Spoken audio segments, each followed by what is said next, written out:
By Damian Paletta, Washington Post. Washington, President Donald Trump on Friday said he wanted to further lower the corporate tax rate, from 21% to 20%, as part of a second round of tax cuts later this year. Trump, in an interview with Fox News to mark the six-month anniversary of the $1.5 trillion tax cut law Republicans passed last year, said other parts of the new tax plan would be tailored to the middle class. Start your day with the news you need from the Bay Area and beyond. Sign up for our Morning Report weekday newsletter. One of the things we're thinking about is bringing the 21% down to 20%, and for the most part, the rest of it will go right to the middle class. Trump said. It's a great stimulus.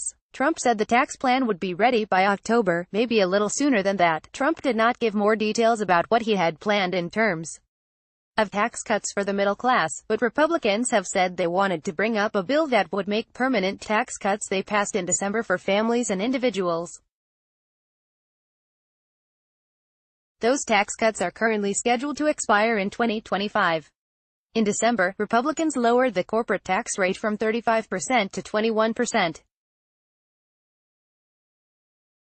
Lowering the corporate tax rate from 21 to 20 would result in an additional $100 billion in tax cuts over 10 years, according to most models.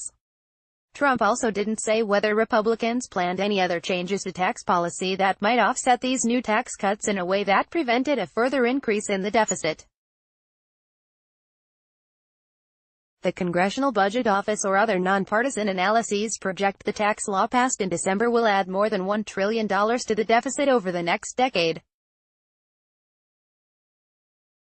The White House has argued these figures overstate the increase in the deficit, as administration officials generally believe cutting the corporate tax rate leads to tremendous economic growth, thereby creating enough revenue to minimize the fiscal impact. Trump's interview with Fox News anchor Maria Bartiromo is scheduled to air on Sunday, but the network released some excerpts on Friday. It could not be immediately learned whether there was broad GOP support for further lowering the corporate tax rate, and it's possible some Republicans would block the effort to drop the rate to 20%. Since passing their tax law, Republicans have mainly talked about the importance of impressing on voters how the legislation will do more for workers, and they have not talked much about the need to provide more assistance for corporations.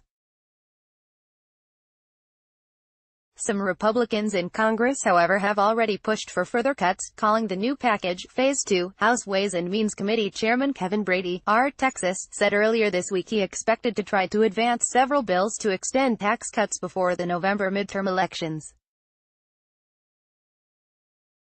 I expect to see the legislative outline released in early August with votes in the fall, depending on when leadership wants to schedule them, Brady said Tuesday at an event hosted by The Washington Post. I don't see it as one bill.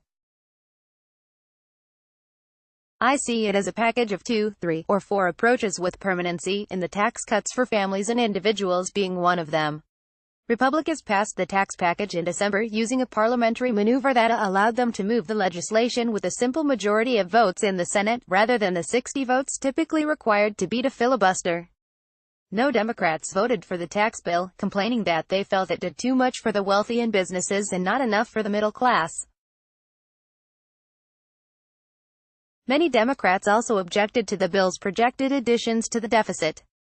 Republicans have hailed the bill's passage and said it is leading to a sharp uptick in economic growth, hiring and wages. The results have so far been mixed.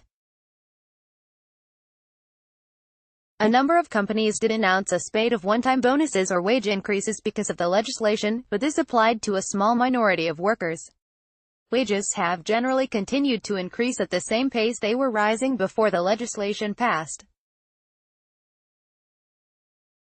There has also not been a noticeable uptick in capital investment, compared with other countries, though a number of firms have announced immense stock buybacks that immediately benefit shareholders.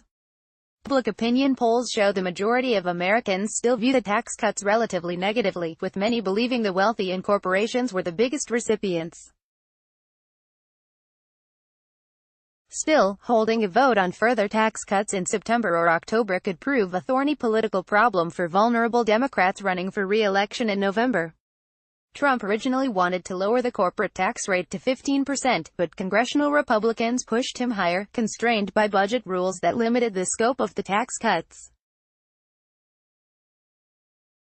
Republicans could try to waive those rules for the second phase of a tax cut package, though they would need support from Democrats to do this.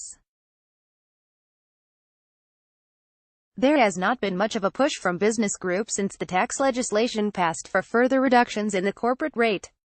Rather, they have been mostly worried about the economic impact of the trade fights Trump has engaged in with a number of countries.